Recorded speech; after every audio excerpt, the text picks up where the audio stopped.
1,62,000 కోట్లు అప్పు చేసి ఒక్కటంటే ఒక్కటి కూడా పథకాన్ని ప్రారంభించని ఒక అసమర్థ ప్రభుత్వం రేవంత్ రెడ్డి ప్రభుత్వం. కేవలం కుంభకోణాలు, 20% కమిషన్లు, 30% ల్యాండ్ డీల్స్.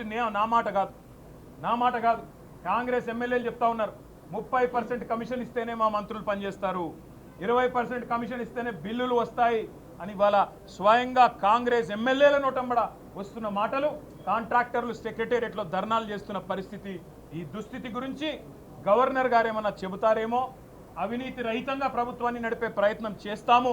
ఢిల్లీకి మూటలు పంపే దానిలో బిజీగా ఉన్నా, పదవులు కాపాడుకోవడం కోసం ఢిల్లీకి మూటలు తప్పకపోయినా కనీసం ఇకనైనా సర్దుకుంటాము, సరి చేసుకుంటామని ఒక్క మాట చెప్తారేమో అనుకున్నాం. దాని ప్రస్తావన లేదు. ఒక్క గ్యారంటీ లేకుండా, ఒక్క గ్యారంటీ అమలు చేయకుండా, 420 హామీల్లో కనీసం ఒక్క హామీ అమలు చేయకుండా, ఇవాళ ఒక్క కొత్త ప్రాజెక్టుకు ఇటుక కూడా పెట్టకుండా 1,62,000 కోట్ల అప్పు చేసినందుకు గవర్నర్ గారు ఏమైనా మందలిస్తారేమో రేవంత్ రెడ్డి గారిని అనుకుంటే, మరి అక్కడ కూడా గాంధీ భవన్లో ఒక కార్యకర్త చేసే ప్రసంగం లాగా ఇవాళ గవర్నర్ గారి ప్రసంగం సాగింది. ఒక మాటలో చెప్పాలంటే తెలంగాణలో మా పిల్లలకు అర్థమైంది నేను చెప్తే.